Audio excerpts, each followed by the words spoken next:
Hello, everyone, and welcome to Ink Radio Podcast. We're joined by our usual cast again today, but now we have a special guest from Set to Destroy X. People know him as, I guess, the captain of the team, and that is Hexen. Hexen, would you consider yourself the captain of Set to Destroy X? Sure. Not officially, but pretty much, yeah. Okay. So, how's everyone doing today? Good. Doing all right. Can't complain. I see that you got your headset there on 9. You want to chime in on why you got those Diva headsets on? Yeah, they're my girlfriend's, and she told me to wear them tonight, so I did. You know about it, man. If your significant other is angry at you, everything gets worse. So I ain't no fool. I listened. And how about you, Kendall? How you doing after the de-stressing of Long Island Splat? I'm still tired from Long Island Splat. It was a good showing. We had a fun time. It was a long day. I think everybody had fun. Besides that, I would say please rewatch the videos from it. But yeah, it was really good. Sweet. And Hexen, why don't you go into a little bit about yourself? So tell us what team you're from. What do you like to do? Do you enjoy long walks on the beach? Let's get into it. I do enjoy long walks on the beach. If you don't know me, I'm on Team Set to Destroy X, also known as Deadbeat from the World Championship. I've been playing since Splatoon 1 off and on, and then, Splatoon 2, I haven't taken any breaks or anything, so if you don't know me from Splatoon, maybe you will soon. All right, sounds good. So right away, let's just rip the Band-Aid off and get right into Long Island Splat really quickly. Not too many of us can chime in. I tuned in for a little bit of it. I was unfortunately pretty busy on that time. I know that 9, I think, was also not there. I don't know, Hexen, did you tune in at all to Long Island Splat? Yeah, I wasn't home for most of it, but I watched the latter half. All right, so I guess we could chime in, and of course Kendall's one of the organizers, so I'm sure he was there the whole time and saw everything. So just a quick recap: how do you think the event went? What do you think are some of the highlights? Any shout outs you want to give to people, casters, whoever? Let's go with a highlight. I would tell anybody to watch Adhere Scrim and FaZe Clam with Fuzzy and Walkie commentating.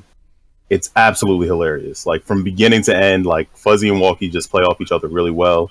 It was honestly some of the funniest moments because they just literally just crack on whatever player it is. Shout outs, I would give it to, he says he's 13. I don't believe him. I think he's around 9 years old. This little kid named Higgy. He's in our he's in our chat. Actually, he was really good. It was kind of cool seeing a more diverse age range of kids that came out, and they were very interested in playing, and it's definitely growing, and we're definitely building a name for Splatoon in New York. And shout outs obviously to basically the Long Island Splat team, Iric for coming out, Aeon Gaming, and anything else after that. Also for New York's Last Hope for basically going 22-0 for the whole entire thing. So yeah. All right. Yeah, sounds good. One thing I do want to add is that now you've also announced Beacon. How could I forget that? March 11th? March 10th? 11th? March 10th and 11th is going to be Beacon. Basically, we worked with Iric and obviously Endgame TV with putting on, if you saw the video, that was my voice. So, but yeah, we're planning for a major LAN in Long Island, New York. So please come out, sign up. Yeah, it's going to be great, honestly. All right. Hexen, are there plans for you to go to New York in March? I mean, it's not guaranteed, but probably. We already have power going since he lives right there. Yeah. There's some of your costs off. It probably won't be too hard to get there. All right, sounds good. Well, I guess we'll get right into our first topic of today. Since we have Hexen on, who's obviously on one of the top teams, people would say that they're probably the team that can compete with the Eastern Japanese scene in particular after their showing of WFB finishing in the top 8, being the only Western team to finish in the top 8, kind of solidifying that you guys are still kind of the top team. So we're gonna get into kind of mentality and what kind of mentality you should have as a player. The first thing I kind of want to get into is, I guess for like newer players, is how do you get yourself out of a rut? And I want to know that for everyone. Like how do you guys get yourself out of a rut when you're having a tough time in competitive or just with the weapon you're playing? Like what's your keys to be have the mental fortitude to not tilt after you've gone so far?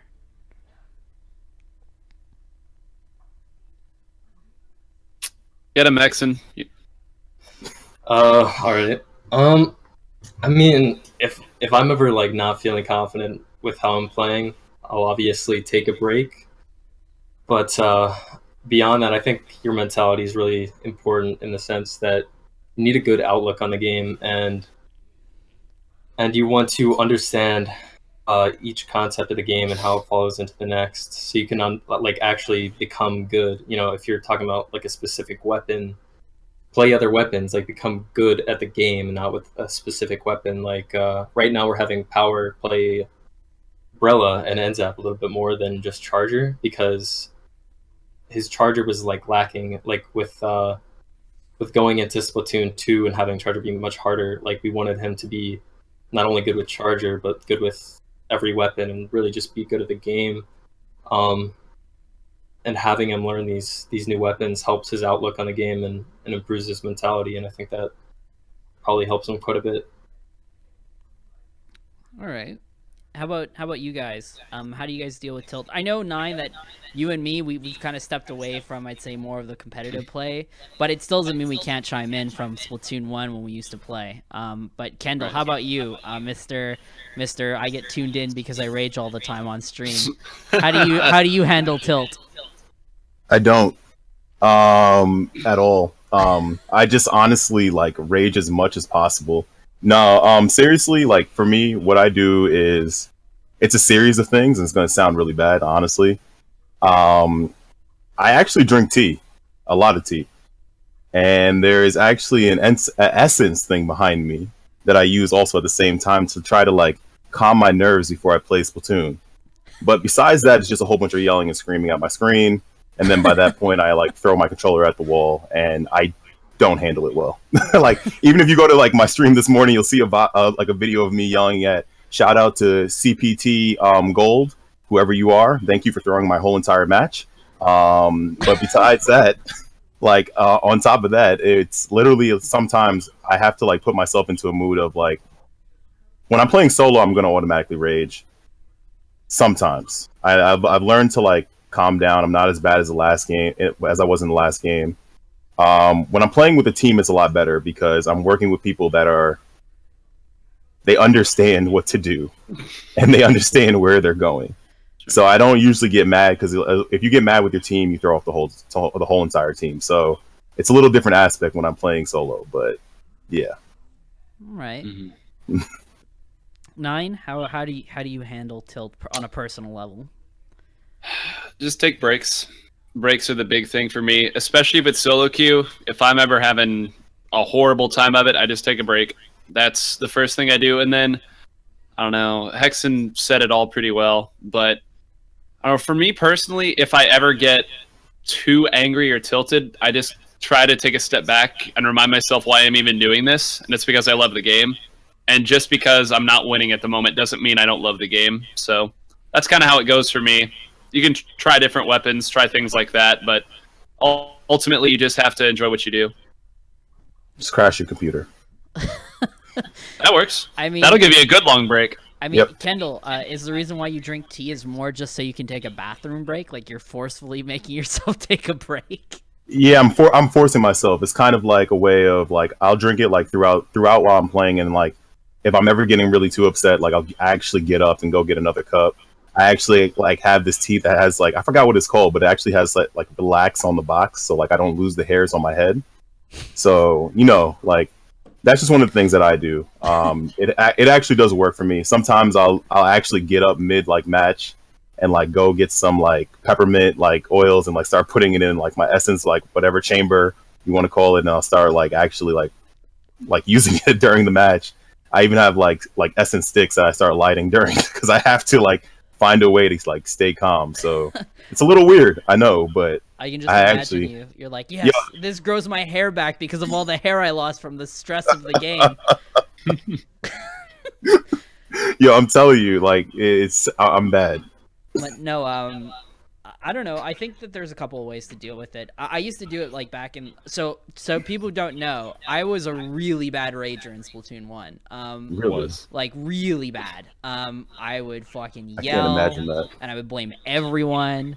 Like I would just be fucking pissed all the time. And how I fixed it was kind of just. Well, I learned that it would never get better the more I yelled. It just get worse. And the second one is, kind of set goals for yourself. Like, if I lose 3 times in a row, I need to stop for 30 minutes. Or I need to stop for the day. And I would set those things in my head. Like, if I was doing this to, like, actually get better, and if we lost X amount of times, I would just stop. Or, like, in situations where I was with a team, and we started, like, fucking tilting real hard, I would just not talk. Because if I talked, it would piss off everyone else. So like I tried to find ways to like supplement my rage with it. And then after a while of just like realizing that I had to stop yelling, I just became pretty calm about everything. So yeah, just train yourself to be calmer. One thing I do, and I'll this is my last thing. I go in the test room. That's one thing I'll do, and like the whole entire time, actually, I forgot how did I completely forget this. I listen to music like the whole entire time. I listen to chill music. Yeah. If you ever come by my stream, the music is chill, and I'm just like yelling across it. But like honestly, like I'll go into the test room and like just like chill out and like work on my aim so I can keep playing, or even go into turf war. So that's something I'll do. I used to do the music thing. I put on smooth jazz every time I played and just like chill out while sniping. I actually got so used to music that it'd have to be like a rhythm where I couldn't snipe without music because it was so like natural for me to snipe with music that without it I couldn't do it anymore. Yeah, music helps. It helps a lot, honestly. Okay. Lo-fi. Okay, so getting a little bit more into it, just give me a second here. We were in fact talking about like tilt and that kind of stuff, but Hexen, you're on the top team, and I want to know what makes you distinguished from other teams. Like, what makes you guys so effective? I'd argue that you guys are great players all on your own, but like, what is that special sauce that makes you you? So to speak. Is there a special thing that you do? Is it a mentality thing? Like, give us the details. Or what do you think's lacking in Splatoon that makes you guys much better than others? Yeah, all right.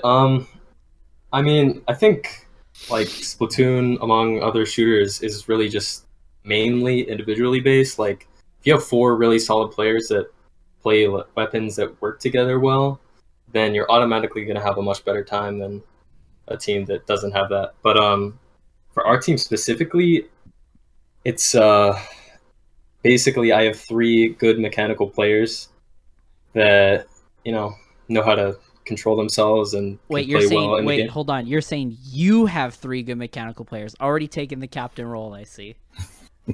I mean, I kind of direct them all. They're all good on good on their own. So it's not really an issue. But yeah, I do strategy. Yeah, I do like most of the mental stuff, and they just play well. All right. And I would say like how do you strategize? Like when you come into a team, like what is it that you're telling them to do? Like how are you pre-gaming a match, let's say, not during the match, but how are you pre-gaming a match? Like, are you setting up the map mode? Are you actually training for a specific map mode? Or are you kind of giving a general idea?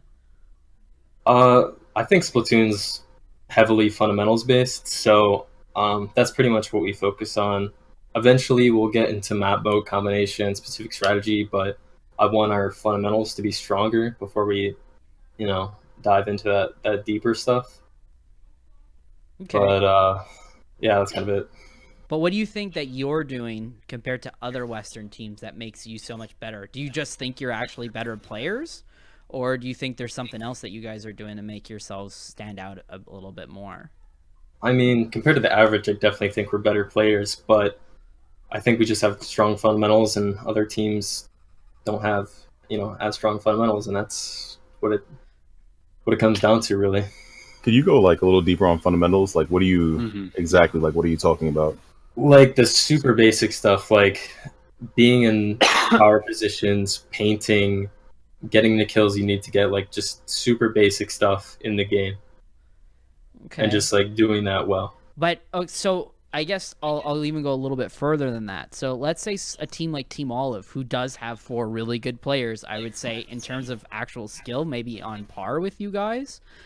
Why is it that you can excel so much further in, let's say, a Japanese tournament compared to, let's say, Olive? Like, what do you, not to like throw shade on them or anything, they're like a top team, but like, what do you think is something that you're doing that they're not doing in comparison?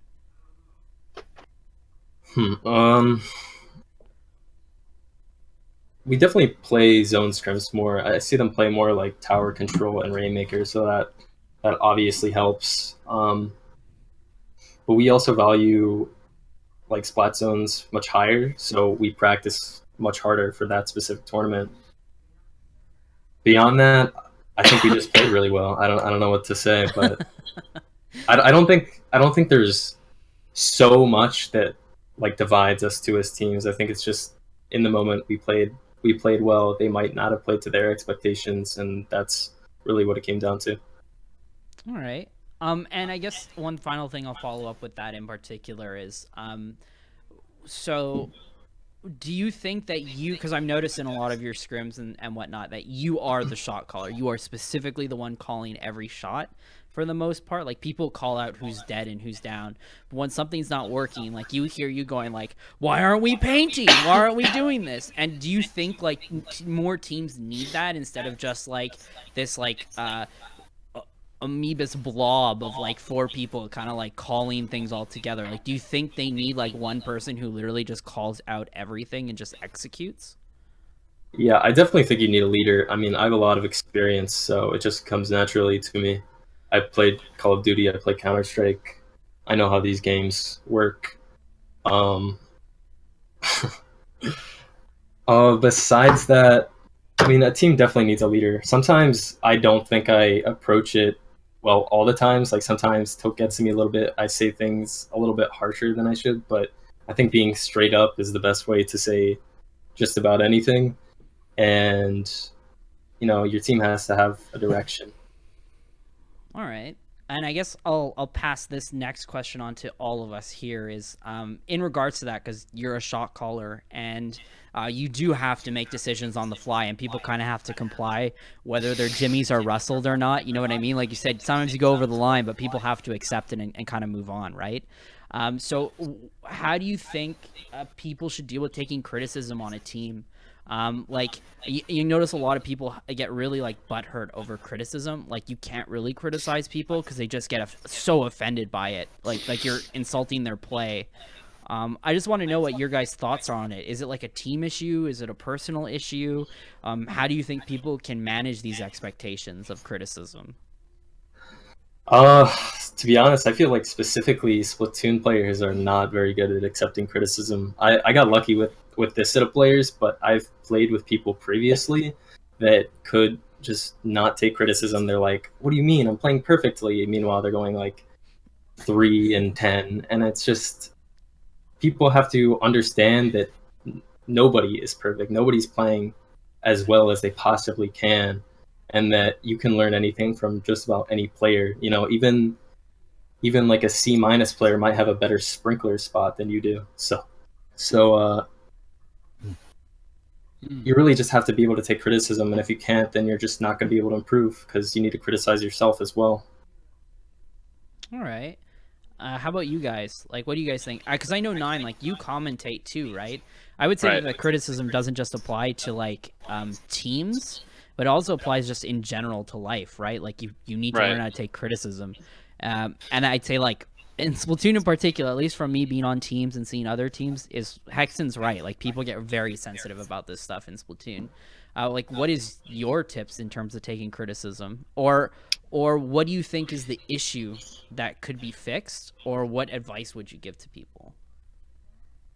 I think that a lot of the issues the Splatoon community has with criticism in general is when you get criticism that you take, it's because you trust the other person, right? You have a good relationship with the other person, and you're willing to take the criticism from them because you know, or at least you trust that the criticism is going to help you. But that's not always the case here. I think that there are some like interpersonal divides in the Splatoon community that happen, and if you're not close with someone, you're not going to take their criticism, or you're at least not going to trust that it's in goodwill.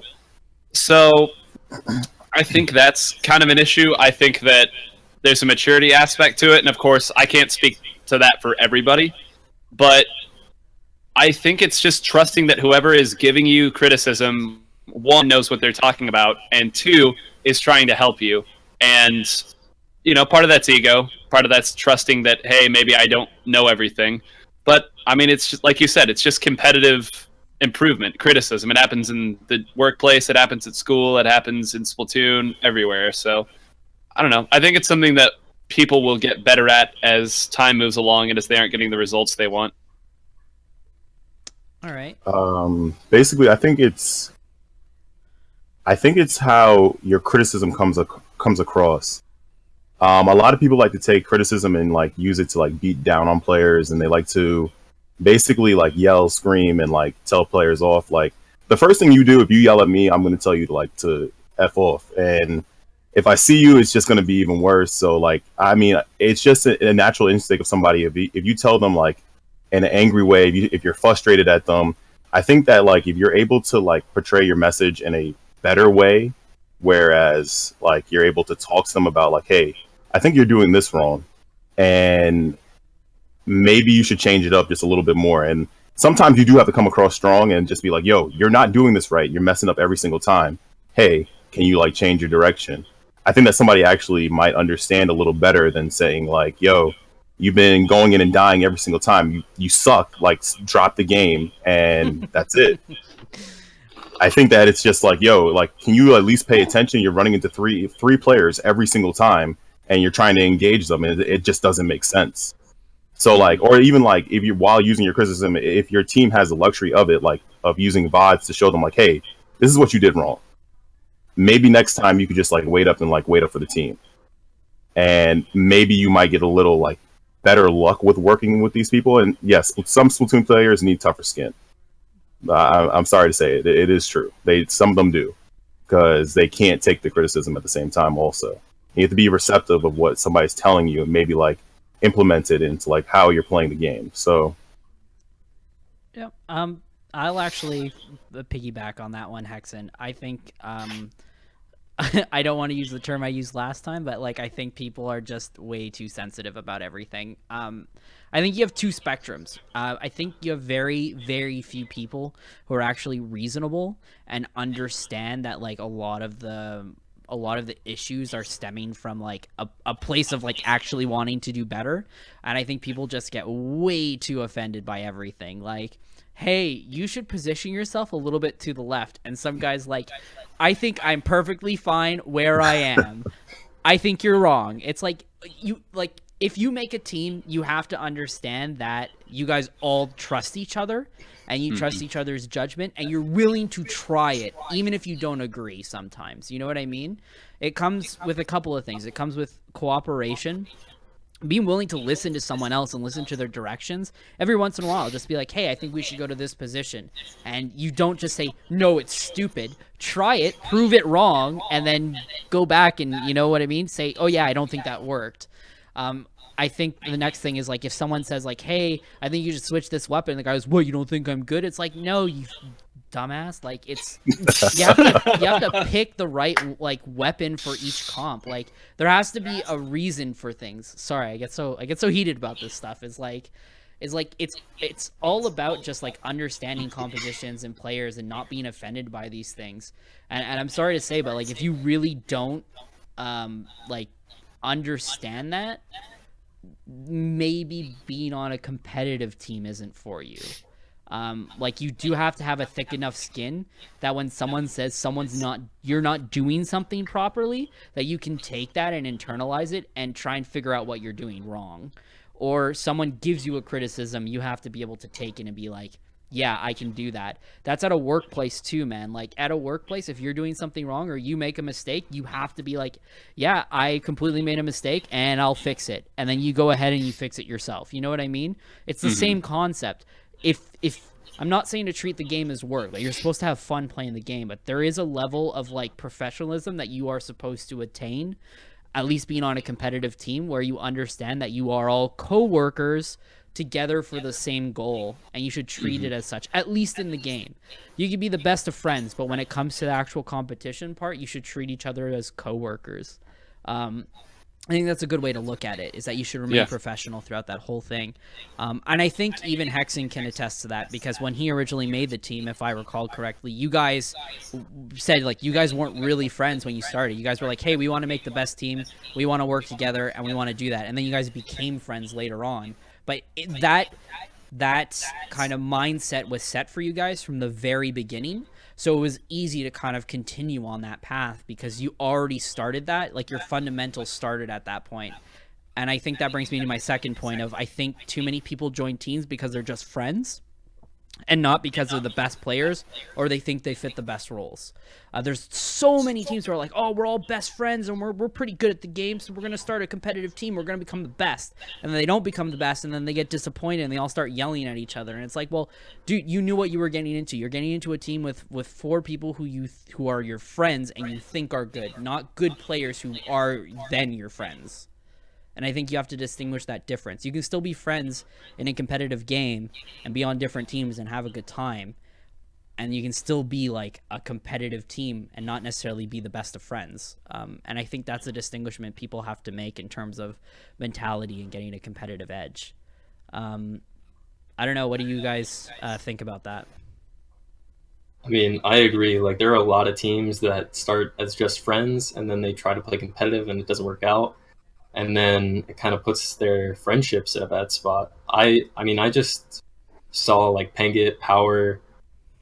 They were doing well with their teams, but their teams, didn't end up working out. So I just contacted them. I didn't know them at all until I messaged them.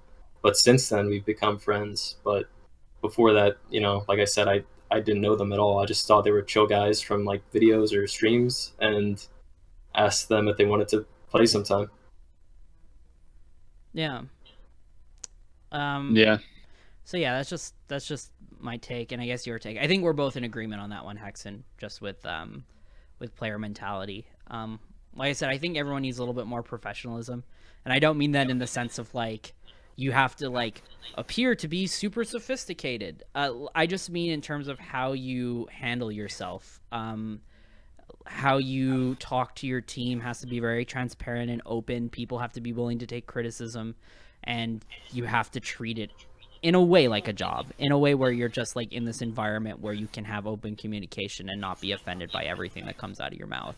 But I think that also goes like what Kendall was saying on the inverse, is you can't have someone who's like yelling at someone at the top of their lungs, like, you're doing everything wrong, you're the worst player. It's like, that means that you have no faith in your team, which means that, like, why are you even on a team with them if you have no faith in them in the first place?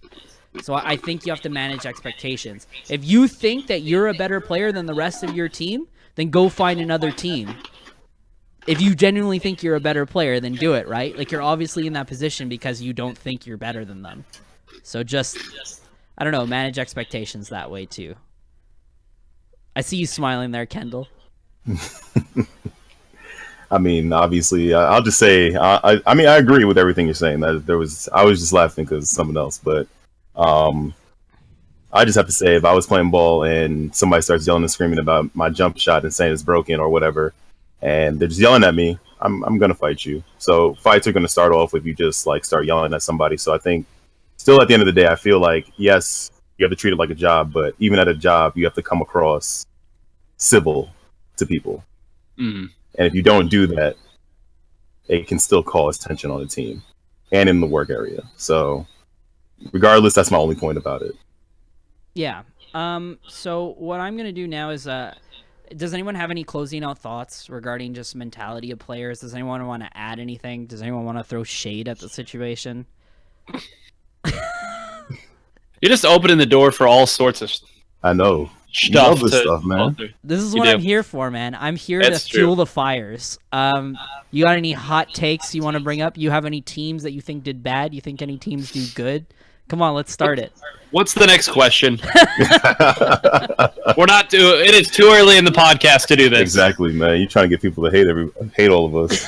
What did Kendall just finish saying? Yo, let's not cause tension, man. Like, come on. We Listen, want people to love us for right now. that's the whole point. People love us because of the hate. The hate fuels us. Yeah.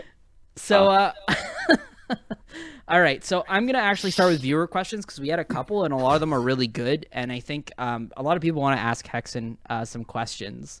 So actually, Power, your own member, has come up and said, "Coach Pappy, vouch for my sick junior skills." Oh God, no, no. Why not? He has the worst junior I've ever seen. It's like a C- player. Oh my god. Damn. Teaching him other Wow. weapons has been hard. Hopefully he'll make it soon. But his junior, never again. Why? What did he do? Kate? Is there like a backstory Yeah, to you gotta give this? some explanation, man. He just sucks. I don't know what else to say. Like he's playing at like charger range at the junior. He's shooting he's like pitching out his shots at the ground. Meanwhile, everyone else is on the other side of the map. And then he just goes in and dies randomly. I don't know what to say. It's bad. Damn. And how have the comms sounded when he does that? Are you just like, Power, you suck, man? The thing that tilts me is not a player playing badly. It's a player playing badly. Then I give them advice and try to help them, and then they don't listen to the advice. But when Power's on the other side of the map, then it gets a little tilting. But besides that, he's still learning, so it's not too bad. All right, that was a quick one to throw you guys off. So let's get into, I guess, another one for Hexen. Let's throw it out here from Dr. Prodigy, who was on the show. Yeah. Who was on the show a couple episodes ago, and his question is, Hexen's gonna fucking hate me, man. What does Hexen think of being one of the bad boys of the competitive scene? Why do you think he has this label? What kind of question is that? Oh my god. I have to answer it seriously. You know, I mean, you could tell him to fuck off if you want. I don't think I'm a quote unquote bad boy. I think a lot of people are just way too neutral. They have like nothing interesting about them. They're completely average. And some people are just like pussies. Like some people take things way too seriously. Damn. Oh, I'm man. definitely like I can't even think of any names like off the bat, but like some people just take things way too seriously. Like they take something out of context, or like they take a joke seriously, and I just don't understand it. Like in a competitive community and like Call of Duty, like everyone is legitimately flaming each other. Like like you would be shocked at the things they say, and nobody takes it seriously. But here it's like one joke and everybody hates you. Yeah, don't worry. We got that hit piece on Splatoon because someone put their name as, the Free Craig scandal. I'm not gonna say it here, but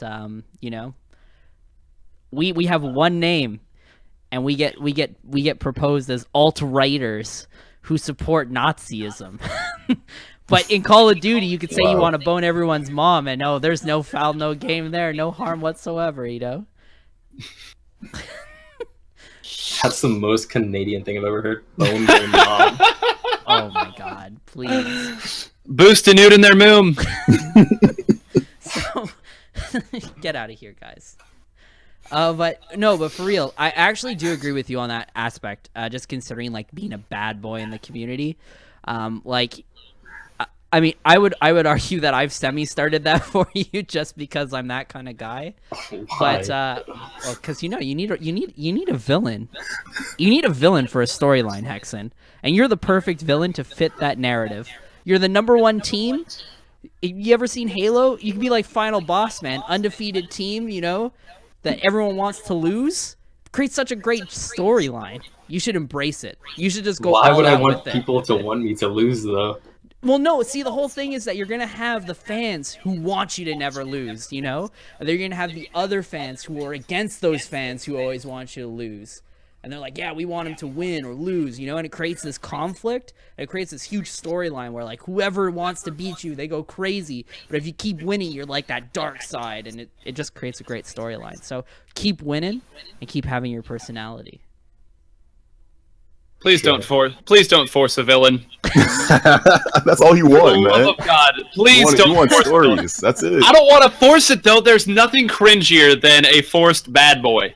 There is nothing cringier than Exactly, that. man. But the thing is that Absolutely. I'm not forcing the narrative. I think this is what I'm trying to bring up is what Hexen said is like there's not really enough people with enough people willing to state their opinion.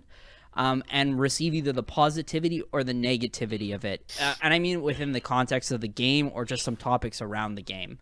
Like, there are people who are obviously on there who are very vocal, but they're, like, vocal for other reasons that are not pertaining to the game that then become more of a political issue, I would say.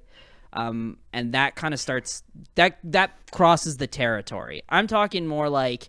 Just someone talking about the game where they're like, hey, like, Carbon fucking sucks, and here's why. Like, no one has that strong opinion. And I think Hexen does have strong opinions. And it's not because, like, he's being a bad boy. It's just who he is. He just thinks the weapon sucks, so he tells you it sucks. Or he thinks you're playing bad, and he tells you you're bad. Like, he's not being... malicious about it. It's just that's who he is, and he has straight opinions, and he's confident in those opinions, and that portrays to an audience where there's not a lot of players like that as someone who is a little bit more on the dark side, I would say. The fact that we have to call Hexen a little more on the dark side is a bigger issue. Agreed. Like, man, Exactly, I heard all man. these. So I heard all these stories about you, Hexen, and then I met you at E3, and I was like, wow. This guy is so chill, so cool. Exactly, man. He says 5 words, and he smiles every once in a while. And I was like, "This is the bad boy." God. Well, it's true. I mean, he was. I think he was flipping off a couple people after a couple sets. So I don't know about that. I don't know. That was for a meme, to be honest. But yeah, I had actually Hexen, I met you twice now, and actually both the first time at E3 I was like, damn, Greg's so cool, he's such a cool guy, and then the second time I met you was at Squidstorm, and the only thing I can remember you saying is, man, your gear sucks, and then your gear set sucks, and then the second thing was do you always aim at the ground? Yep. Well, I'm in the middle of a set. He's like, don't worry, I'm going to coach you. I'm going to coach you here. We got this. That was the worst coaching ever. He made you play worse because you were laughing the whole time. I mean, I did coach Unsung Heroes to beat No Fear, and then they disbanded. So, Oh God. Self-fulfilling prophecy of being the bad boy, disbanding teams with your coaching abilities. you Well, gotta if that's stop the saying case- bad boy.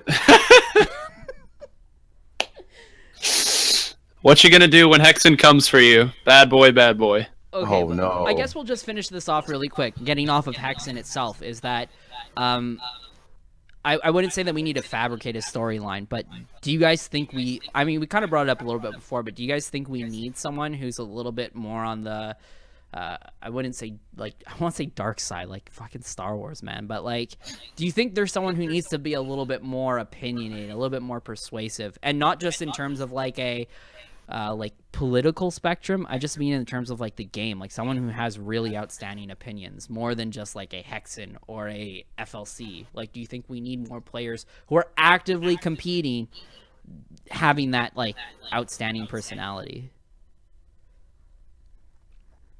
I mean, I think people have those opinions. Are you saying just putting it on Twitter where everyone can see it, or what do you? Okay, so because I'm trying to walk on eggshells here, because I don't want to tell people everyone go on Twitter and start shit posting, because it's like the worst Fair, thing you okay. can do. Fair. And like, I don't want to be like one of those people who's like I'm gonna call out this person because they're a shithead for calling this person this. Like, I don't want like high school drama. That's not what I mean. I want someone who's like, hey, I think we can whoop your ass at this tournament, and I'm gonna prove it to you, or like some simple trash talk, nothing little trash talk doesn't hurt, Well, I want a team to go up to like Team Olive and be like, yo, you suck, and I'm gonna beat you.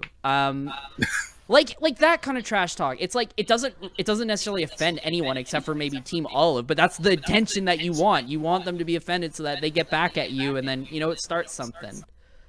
I guess I want people to be more honest about who they think they can beat, or about what like teams they can play and whatnot. I mean, I'll just go ahead and echo what I said earlier. If that's the actual person, that's fine. But I don't want Gingerbread Man 17 going up and starting to trash talk people. Avery is a freaking angel. If he starts doing that, that's just going to be cringy. So, do we need it? I think it'll happen as the game grows. No. I think as we get more people, it'll happen. I just don't want it to be forced. I don't think we need it. I think it will happen. Oh, no, and I agree. Like, I don't want something forced. Like, you don't want a forced anger or a forced trash talk. But I'm saying there are definitely people within our competitive scene who have these opinions but just don't want to say it because they're just like, ooh, the backlash. You know what I'm saying? Yo, Spoon, the type of energy you're giving off, it sounds like you want to do this yourself. I was going to say, Spoon, are you just talking about you? It's time for you to come out of retirement. I mean, man. I would easily do it. I think it's time. I would think easily do it, without a doubt. But that time is long gone. You know what I mean? I'm an old man at this point. For Splatoon years, I'm like 80. Oh, come on, man. Anyways, let's get on to the next question. I think we covered it. Plus, I'm in a position of organization. I have to be very professional, Nine. Okay, very professional here. Yeah. What were you saying to? I was gonna say, what were you saying 2 podcasts ago, man? I know. Listen, this is my casual time. Let me enjoy it, okay? Okay, so I guess the next question is from Z Stars, who keeps bringing up really good questions every single cast. So we're just gonna. When are we gonna have Z Stars? When are we gonna have Z Stars on the show? Yeah. Actually, I've talked about it. I was like, man, we need to get him on the show. So at some point, we're gonna get him on the show so he can just give us questions to talk about. So his question is, with Nintendo planning to charge for online play in 2018, how do you think this will affect the Splatoon 2 community? Assume the price is $20 per year. I understand that most competitive players will pay this, as it's still inexpensive for the number of hours they put in. I'm wondering if this will encourage casuals to forego the game completely, or possibly entice them to seek out LAN events more frequently, as they wouldn't need to pay for online. Similarly, will this entice players to play more frequently, since they are now paying for a service, thus expanding the casual and competitive player base as well as the viewer potential for the game? Did everyone get that? Yeah. I think so, yeah. I don't think anyone's going to just go to LANs and not play online. I don't really see the point in that. I really hope they at least make the servers better and make the matchmaking better and all that. If they're going to make us pay for it. But I think for the general Splatoon players, it's definitely going to be like a turn on or a turn off. Either they're going to be like, I don't want to pay any money, fuck that, I'll just play something else.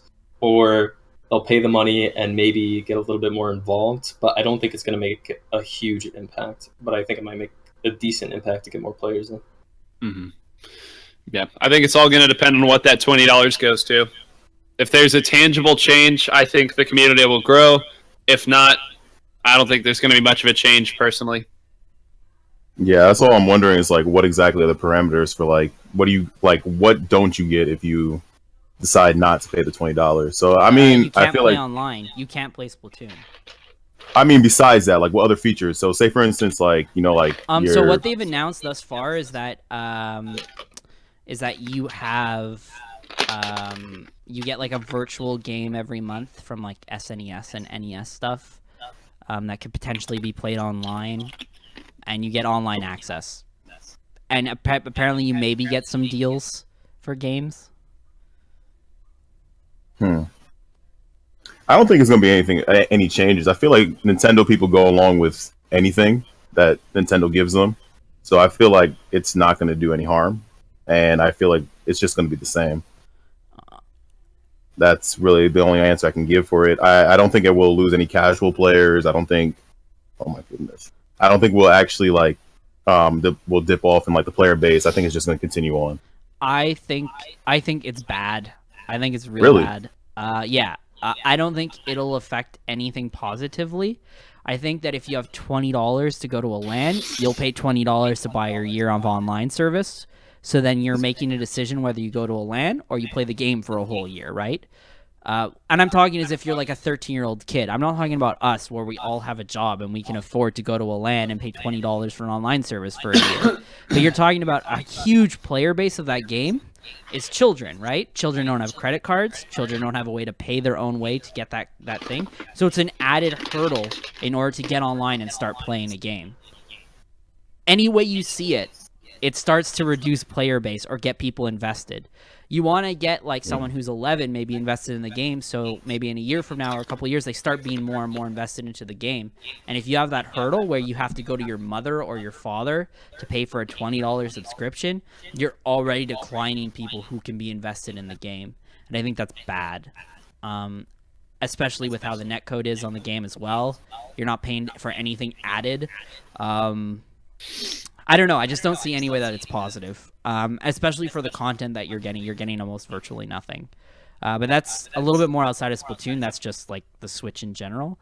But yeah, I think if you look at the statistics now where we have like at 11 p.m., we have like 6 teams playing in squads. You think that's still going to be 6 teams when you have a $20 subscription? Yeah. Like we don't have a 'cause super we're all the healthy same player people. base in NA. Okay, fine. So I just don't see how it'll help. I think in Japan it won't change anything, but I think within the United States, I think it's actually going to be a problem, a big problem, where it's like, how do we get these teams to play? Like, if we're limiting even more and we only have 6 squads at night, how are we going to get more people involved? I guess I just don't see $20 as much of a Yeah, I really don't. like even for even for like $20 a year. Like, come on. Okay, you have to understand, it's not the Just 20, like- it's not the $20. It's Like- it's the hassle to get it. Okay, what You know I'm how many trying to kids say is- hassled their parents for like Club Penguin, and they still paid for it? Okay, Like, but there's still a lot of people who didn't get it. What I'm trying to say is there's still people who did not get it, right? Hear me out, okay? I'm gonna go through the process. I'm really trying to of being understand like this a one. 10-year-old kid, right? So as me, I'm 27, right? I have my own Visa card. I have my own credit cards. You know, I can make purchases. I'm a big boy. So I go to my Switch and I see this online service and I go, hey, my card's already stored and it's $19. I'll click purchase and then it says okay and it's done. It's a 2-second transaction, right? Changes nothing in my life. I can afford $20 for an entire year. So let's say you go to an 11-year-old kid, right?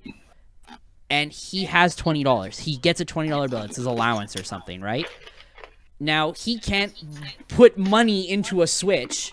It doesn't exist that way, right? And his mommy doesn't want to put a credit card on it because then he'll start making excessive transaction purchases. So what do? You have to go to the store to buy a year annual pass. But the parents are busy, so you don't want him to always go. So he has to try and find a way to go on his own. So you have to be very dedicated and willing to want to play Splatoon in the first place in order to get this yearly pass. Think about it this way. Would you do all that if you weren't invested in something? Bro, I'm really trying to understand this one because of the fact that like little kids have Xbox and are on Xbox Live daily, which you have but to. they're already invested, or their friends already have the game. What I'm trying to say is the hurdle that we're trying to achieve is trying to get the initial person interested in Splatoon. And if you don't have a friend who's not already interested in Splatoon, that attachment is not going to go through. But the thing is, it's not only Splatoon. This isn't a $20 Splatoon like- pass. This is online access for the Switch. Everything just in general. Okay, but what Right. else is online with the Switch? I mean, right now, nothing. Pokken tournament. Oh, Okay, yeah. I'm Come sure on, man. How so we gonna many just like people play that dis- game. dis- They play discredit that game that? just as much Mario as- Kart. Mario Like, here we Kart. go. Perfect. Mario Kart. That's actually a good one. Okay, Mario Kart, I'll give it that to you. But Yeah, but, and like, you know that's only going to get bigger and bigger. I agree with what you're saying in principle, but I think it's such a small obstacle that opens up or refuses to be locked, as the case may be, a whole lot of stuff. So I think that I think it will lose some people, yes. I don't think it'll be a big problem. I guess all I'm saying is that for $20 at this point, it's like you're adding a hurdle to something that doesn't even need to be a hurdle in the first place. I guess that's my issue with it. I think it comes down to like, what are we actually getting? Are the servers going to get better with the $20? Because probably not. If they don't, that might be the problem. They're not going to get better. I promise you, as soon as I pay $20 and like I find the right, I'm going to let you know right now. I'm calling it. I'm calling it right now. Nothing will change whatsoever. Like literally nothing will change. I promise you. I've followed the gaming scene for a long period of time. This will never change. Like I love Nintendo. I love the game. Splatoon's one of my favorite games ever created. But like, they are so bad at online. Like they're so behind, man. Friend codes still exist. Friend codes are still a thing. It's 2017. Like, I need less numbers to enter a PayPal amount into Amazon than I do to enter a friend code for someone. Oh my goodness. I'm just saying. It's so outdated. Like, anyway. I agree. Fine. I think it's gonna be harder to get those like initial players in because like if you just buy a Switch and you're like, well, now I have to pay another like $20, it might deter you from wanting to do that. But I don't think I don't think we're going to lose anyone to play against. I think we're going to lose like the C- players that play until like Smash Bros or something else comes out that they want to pay for. But I don't think it's really going to hurt too much. Yeah, I don't think you're going to see a drop off of like 50% of the player base. I don't mean it like that, but I just mean any type of obstacle is not good. Yes, that's true. Okay, fine. I think that's more what I'm trying to bring up. I'm not trying to say it's catastrophic and we're going to die. But what I'm trying to say is if you have 6 teams, right, and now you have, let's say, 2 people who can't get the pass, then now you have 5 teams in ranked. And that doesn't sound like a lot at first if you're talking about Japan with like 60 teams actively playing. But to us, where we only have like 6 teams playing, to drop it down to 5 is huge. When did they say that they're rolling this out, by the way? I think they said sometime in 2018, early 2018. Okay, so they have no idea what they're doing. Yeah. So, all right, I guess I'll get into the next question. Is from N Crass with some Japanese letters.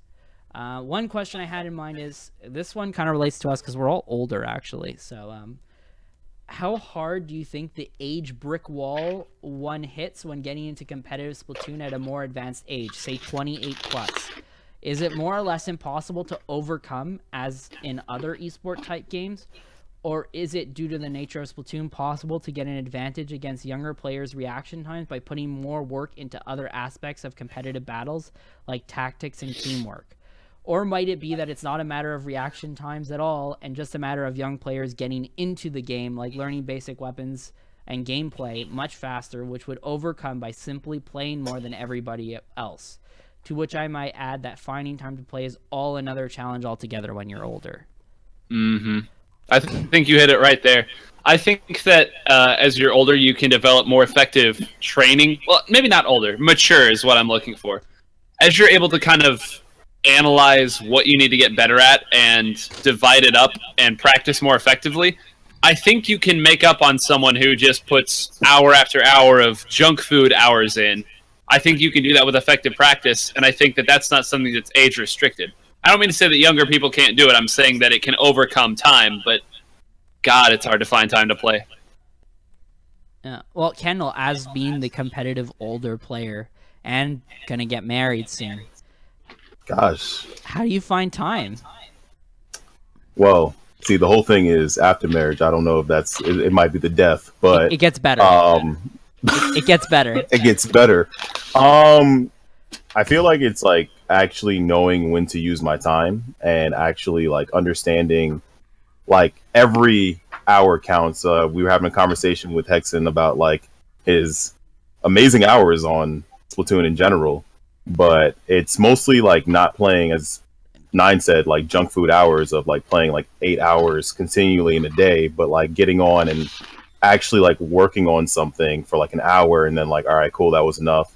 I don't think there's a wall. Your own limitations are kind of like how much time you're willing to put into it. So I mean, granted that most of these kids are obviously coming into winter break where they can just put into like 40 hours a week more Oh even. God. So Oh God. like it was like even at the beginning of Splatoon when like you saw some kids at the end of the summer had like 500 hours, and I'm just like, yo, I have like 200 hours, maybe one. But it kind of comes down to like looking at the game from like more of a tactical standpoint, or maybe even like understand the mechanics better than anybody than they do to a point. So I don't think there's a wall. I think the wall is what you make of it, and the limitations that you put on yourself. Hexen? Yeah, I think practicing effectively and like being smarter about how you think about the game and how you spend your time is really important. Like I only have 400 something hours, and there are players with thousands that are not even really like close to the same level that I am. Not that I'm like amazing, because honestly, like there are players better than me, but like when I get on, instead of doing 8 hours of twins, I'll do 2 hours of scrims, and in that 2 hours, I'll learn much more than they did in 4 times as much time. I think you can outplay people easily without reaction times. I don't think like as you get older, you're gonna lose enough reaction time to make you trash at the game or anything. I think just understanding how to play the game, and you still have to hit your shots, but like maybe you can kill them from behind instead of having to do like some insane like charger jump shot or some shit like that. Right. And you were saying that you don't think that Splatoon is one of the more mechanically difficult games to begin with. So I mean that would even further that point. Yeah, I mean hitting someone with a roller like point blank is infinitely easier than getting a cross map headshot with an AK-47 in Counter-Strike. Like the difficulty is so much different. But in this game, it's much easier to sneak up behind someone and outplay them by hiding in like a tiny blot of ink than in Counter-Strike where you're standing in the middle open. If you do something like that, like just in a corner, it doesn't really work. There are a lot of ways to outplay people in this game. So you can just continue to do that instead of relying on, your aim or your reaction time. Because I think I'm not the most mechanical player, but I can outplay people often just by sneaking up behind them or something.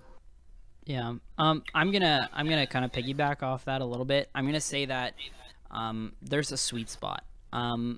I definitely don't think it's a mechanically advanced game like you're saying as well. And I would be more specific with it. I think you need good mechanics. I think you need to understand how to move in the game. I think you need to understand how to go into squid form and paint properly.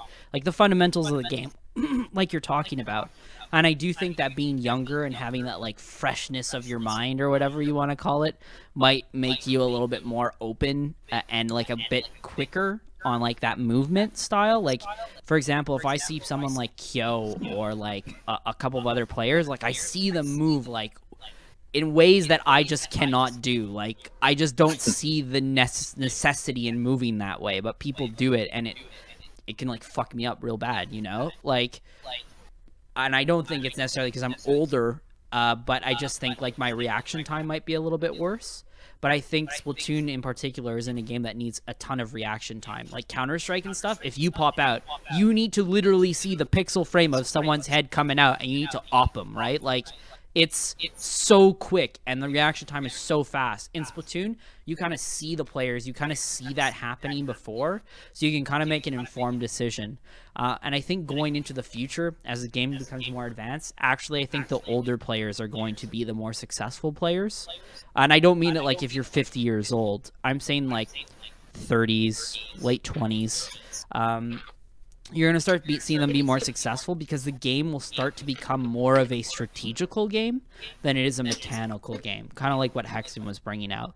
Like what you said and what I've reiterated on the last episode is that we haven't even begun to talk about specific map modes and how you execute them. And you've reiterated that where you're just basically working on fundamentals and shot calling on the fly. But who's to say that once you get those down, you're not going to start working on specific map modes? And then that becomes a whole other game where now you've understood your fundamentals, and now your strategy is going to absolutely dominate people. So I think I think people who are a bit wiser, and I don't mean that in the sense of like people who are young just don't understand, but I mean like people who have played the game longer and have had that experience, or with other games, or have had the ability to communicate with other people in an environment that makes sense. Like they're not just friends, like we said before. You kind of treat it like a workplace, so you become more mature in that level. I think those people will excel more at the game in a later stage. Not yet. It's not at that point yet. It's still based a lot on fundamentals and just mechanics, but I think you're going to see it in like a year or so. Teams will start getting more focused on actual strategy. Anyone have any more thoughts on that one? I think I have like 2 questions here left. So we'll get right into it. Let's see here. Let me pick a good one. All right, let's pick a good one. Best worst map mode combo. Anything Rainmaker. Wow. Is the worst. Oh my God, Hexen. Like we were friends, man. Like we were friends, you know. If you think Rainmaker is a good competitive Rainmaker's mode, the best you mode. are stupid. It's you the are best stupid. mode. Oh my God, you're stupid. You don't understand how the game works. Paint more to the ceiling, okay? Get on my level. Oh my God. Rainmaker has 2 special advantages. Losing is winning. It's the dumbest mode I've ever seen. It shouldn't be played competitively. Okay. Explain this in detail, because I need to know. Because Rainmaker is the most exciting mode to watch. Okay, I agree. It's fun to watch, but it's just as bad as Turf War. Because in Turf War, we're not going to get into this discussion. It's going to last 3 hours. No, I want to hear this. In Turf War, there's no special advantage. It doesn't matter who's winning at the time. No team has some bullshit comeback mechanic to help them out. In Rainmaker, if a team is making a push, like they're playing aggressively, they're playing how the game should be played, the other team is getting special. On top of that, when you're losing, you're getting another special advantage. So you're going to have 4 specials up at all times if a team that is beating you is also pushing the Rainmaker. So a team that's winning wants to KO you. They have to KO or they're going to fight 4 specials the whole game, and there's nothing you can do about it. And it's just comeback. That, like, the reason it's so good to watch is because it's comeback city, but that's why it's awful to play competitively. Okay. I'm going to rebuttal with that here and say that. So if you know, why don't you use that as a certain strategy, and why don't you make that more of a strategical approach to the game, where maybe you have someone intentionally take a little bit of it going forward so that you can get that push to make it come back. So you start weighing your advantages. Do I want to potentially take a small loss here to gain a larger play in the future? Wouldn't that be more insightful and competitive and gets you thinking about the game a little bit more than something cut and dry? And then the second point I'll bring up is Turf War. You can only punish at the end of the game. You can't punish without, like, you don't get effective points for punishing at any time, only at the end of the game. Rainmaker, you get effective punish at any time, any place, which is why it makes it more competitive than Turf War. So they're not on the same level, man. I mean, we definitely do a little bit of sandbagging, but sandbagging is not good for any competitive game. Like, it's just bad. I'll tell my teammates, don't fucking touch the Rainmaker until like later in the game, basically. Like, don't get that lead. It's not worth it. But like, not taking a lead and sandbagging, it's just bad for any competitive game. And on top of that, for Turf War, sure, you don't have like points that are calculated at the beginning, like at any point in the game except the end. But you also don't have 2 special advantages to fight against, which makes it much more consistent. I don't know about that. I would argue that Rainmaker's, if you're still a really good team, Rainmaker's just as consistent, if not more. 2 closer teams, Rainmaker is probably more inaccurate. That'll be a good thing to actually like keep track of stats wise. That'll be fun to watch. To derail this, worst is let's see, Port Mackerel Tower Control. That's worst. And best is Splat Zones on the Reef. Okay. Worst is anything Moray Towers. Yep. Doesn't matter what it is, they all suck. ban Moray. Hashtag ban Moray. I think best. Rainmaker, baby. I'm gonna say a Rainmaker. God, what's a good Rainmaker map? None of them, because all the Rainmaker maps are way too small and it's way too easy to just go across the map for free. Black Belly Rainmaker. Let's go. No. I'm kidding. Oh boy. What? I'm kidding. Here we go. Black What? Belly is actually not the worst Rainmaker. That's how It bad actually Rainmaker is isn't in this though. game. Like, the Reef is fucking awful. Yeah. Humpback, awful. Inkblot, awful. I'm gonna name every map in the game. Like, it's just so bad. I don't know. I do like Rainmaker. I do agree. I like the Reef a lot, especially in zones, like you said, 9. I love playing L3 and just like dropping down top with a baller and getting like a triple. It always satisfies me. Yeah. Yeah, I really don't like Humpback either. Well, actually, my favorite map, honestly, is Snapper Zones. And Oh the my map God. I, honest to God, hate, Black Belly Rainmaker. It is so terrible. It's not even funny. I just can't even. If you ever want to see me just get up, run away from my computer, throw my controller across the room, that's it. I love Snapper though. It's one of my favorites. It's open actually, so I prefer open maps. Actually, no, I've called it Starfish Main Stage. Anything Starfish Main Stage is bad. Anything Moray Towers are the 2 worst maps in the game.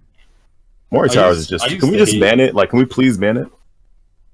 I used to please- hate main stage. I hate Main Stage so when much. armor was broken, and now that it's not completely busted, it's sad. I still don't think the map is that great. It's like an inverse Urchin Underpass, but the maps we have right now are just so awful that it's actually one of the best. I want to expound on that. Why do you think they suck so bad, Hexen? Well, it's definitely mode specific. In zones, there's some maps where you just cannot get in their spawn. You can't push your advantage hard enough. In Rainmaker, they're just way too small. It's way too easy to get across. Same thing for tower control, but then again, you can cheese it with Stingray. Clam Blitz, the maps they're literally a square or rectangle is a playable map. All the sides are completely useless. All your spawns completely useless. You're just playing in one small square in the middle of the map. And then on top of that, you can jump across the map with a football, which is stupid. I just think you can't use the full map effectively, and you can't push advantages hard enough in this game to where the maps are just awful. All right. And what do you think would fix it? Well, that's map specific. Do you being think able to maps should go- be bigger? I think maps need to be more open. Right now, they're very a lot of maps are closed off, or they're way too mid focused. What do you if you think about think of- verticality in the game? I think it's decent. Flounder Heights, you would use effectively the whole map, but Moray Towers, you don't use half of each side of the spawn. So sometimes good, sometimes bad. All right. What's the next question, Spin? All right. I think we'll have 2 more or 1 more, and that'll be it. So we have one other question. Just give me a second. I'll save that one for last. Chaotic asks, state of long-range weapons in the current meta. How do you guys feel about that? Snipers, splat lanes? Well, okay, real quick, how are we defining long-range weapons here? Yeah. How far are we going? Are 96 and custom jet in this conversation, or are we specifically talking chargers and splat lanes? No, I think anything long range, a custom jet is a long range weapon. So what's the cutoff then? Do the pros fit? I'd say pros are the cutoff. Okay. Because I think pros can basically sub in as a mid-range, mid to long range. It's that. I'd say it's literally the line between the weapons.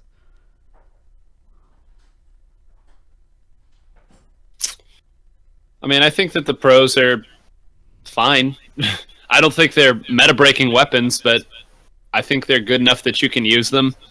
Custom jet has Stingray until that gets nerfed. That's an option if you need a Stingray and you don't have a sloshing machine for some reason. Yeah, but why wouldn't you use another weapon that's close range or mid range? If you're talking about a competitive aspect, right? Like why would you use a jet? Have you seen Bronze's jet? It's pretty good. I mean, I think it's a fine weapon. I think there are better options, but I don't think that playing a custom jet in some map and mode combinations will hold you back. Okay. Kendall, what's your take on long-range weapons so far? Would your team use it? I mean, we have, well, with Ink Delta, we have Copilot, so, I mean, he's a good splatling, so, I mean, anybody that's, like, main Stingray will be fine if they know how to use, like, the weapon that they're, at the sub-weapon they're basically using. Obviously, they're maining Stingray when they're playing those weapons. But I feel like for right now, I mean, snipers are at a skill cap where it's either like I think like the eye-opening thing is obviously you guys did it for different reasons, but like power stepping down from like a sniper, obviously they use it for certain maps and modes maybe. But I guess it's like it kind of shows that it's just a different game at this point. And for right now, until maybe like adjustments are made, personally, I think that if you're able to use the weapon, say like as Nine was saying about Bronze with the jet, I also played with Dragonudo, who also used the jet and was able to use it effectively on his team. So I feel like it depends on the player also. And on top of that, like for right now, I feel like it's just a higher skill cap. Like it takes a little bit more to actually get something done with it. You can't just sit back the whole entire time and expect like the game to like. You can't sit back and wait for things to come to you. You have to be a little bit more aggressive with the weapon. And Hexen? Yeah, I agree with what Kendall was saying. Like, I played a Japanese scrim the other day against a Charger, like one of the best Chargers, and he was an absolute god. Like with Stingray, with his like Charger shots, he had respawn Punisher. I mean, he was like really, really good with it. But unless you're that good with certain long range weapons, I'd say like it's much harder to hit your shots and be impactful in the game with those kind of weapons. Like Forge, I think is amazing because of Bubble Blower, like one of the best weapons in the game. Wow. Jet Squelcher, I think I don't really like 4-shot weapons in general unless they can shoot fast, and the Jet's like not really that fast of a shooter. Splatlings can be used well, but they got a bit of a nerf from the 1 second regen instead of 1.5. So like Chargers got a buff from that as well. I think it really depends on the player to how you can use these weapons. But they have enough range to where you can pretty much kill anybody from anywhere if you play them right. Yeah. I don't know. I don't really have much of an opinion on this, to be honest. I don't play it competitively enough. I like playing. You used the pro. Come on, man. You used the pro. Okay. You said, and I quote, "This weapon is effing amazing." Exactly. It's so easy. Yeah, and I still play pro right now. Well, then, I've been dominating there's your with opinion. it. Yeah, but I mean that's mid to long range. That's not the long range. You know? Well, that's why I asked to make the distinction. Yeah, he did ask that. Come on, man. Boon. Anyways, I actually prefer the pro with the point sensor. I've been working on a build. Hexen's gonna fucking hate me again. I've been working on a build where I've used sub power up with sub saver and ink recovery, and you just spam point sensors. And with that sub power up, you get those point sensors last forever on people, man. Like I can ink a whole team, tag a whole team for like a full 15 seconds. It's disgusting how long they last. I don't know. I like the normal pro more than the Forge right now. Other long range weapons though, I don't know. I don't think they're like the most effective. I don't think Hydra is like amazing. I don't think Charger is amazing. I think like you have the exceptions. You have like the gods, right? But I don't think I think like on an average basis, you'd probably not want to pick it up and go with something else that's mid range. I think it's just the weapons. The maps. The maps just play to mid range and short range so well. There needs to be something a little bit longer and not more A towers that fixes that solution. I think you just need to be more aggressive in this game. Like, scope chargers are kind of obsolete right now because you have to be aggressive with the charger. Like, especially in Rainmaker, Tower Control, Clan Blitz. Like, you can't just sit in your base and expect people to come. Also, like, all the maps, have at least some elevation now, so you can't just, like, sit behind a corner on flat ground and just wait for someone to come into your crosshair. Like, you have to be proactive with how you play, and it's much harder. Yeah, I'd go with that. But yeah, I don't know. Like I said, I was originally, like I said, in Splatoon 1, I was all long range all day, right? Chargers were my thing for the most part, and now since Splatoon 2, I switched over to L3 and Pro are my go-to mains now. So you can see how the game shifted just by how I'm playing too. I've dropped chargers altogether. The H3, that's another option. Yeah. We've talked a little bit about how we think that's an underrated weapon. So, I mean, would you consider that long range? Yeah, I would consider that long range. Its kit sucks, but it's a good weapon. It'll be a good weapon once they release the H3D or whatever. It'll be a good weapon. Okay, so we'll get to the last question here.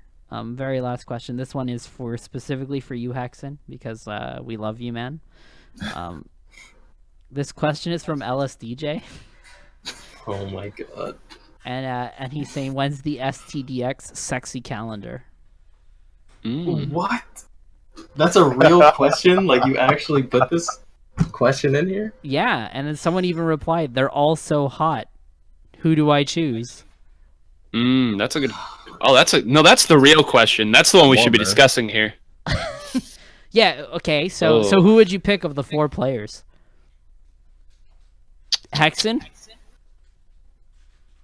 I'm here, I would hope so. Jesus. I look like acid at lands, but I mean, I'm here, so don't hurt my feelings. I'll go ahead and take Hexen. Okay. Pingit's a close second, but Hexen. What's the appealing factor that made him first? Really clear skin. Like, holy we gotta like swap some stories or something, man, because you got the clearest skin and it's not fair to the rest of us. What? I'm serious. Anyway, that's my answer. Your turn, Kendall. My turn, man. Yeah. Kiver. That's what you're gonna pick. Kevin, I'm gonna go with that New York connection, man. Gotta give that shout out to Power, man. I'm sorry. I can't pick. It's a tie. Penguin and Hexen. Yeah. Yeah. I mean, like Kiver, I can speak to him a little bit in French, but No, you can't. Shut up, dude. You try. Oh, get out of here. Anyways, I think it's a tie. Actually, just because of that penguin. Let's go. You're racist. Okay, yeah. Only because he reminds me of the Snapchat hot dog dance on the YouTube video, and I think that's hilarious. What? Wow. Penguin's really lanky dude. Have you guys ever seen that video? Yo, this went so far south.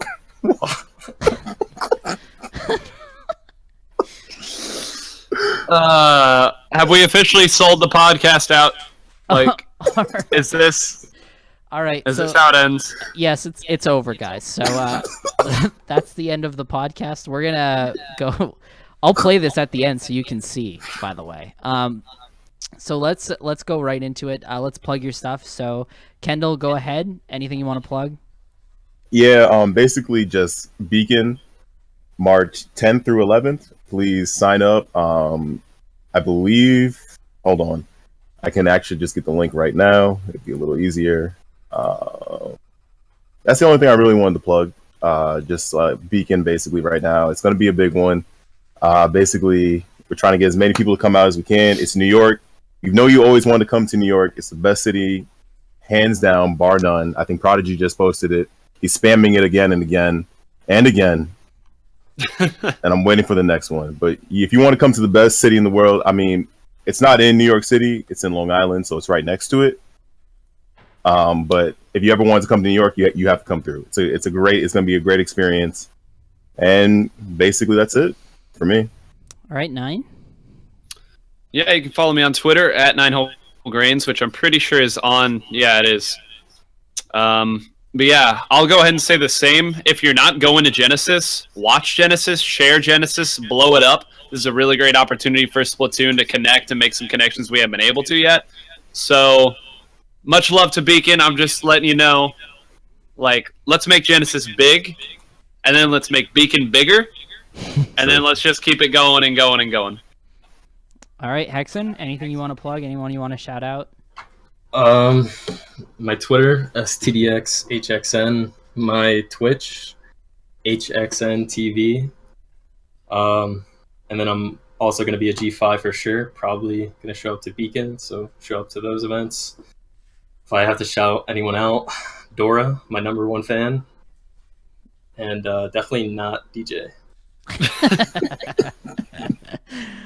All right, see you later, guys. I'm gonna play the outro, and I'll end the entire thing with the snapshot hot dog for you guys. See you later.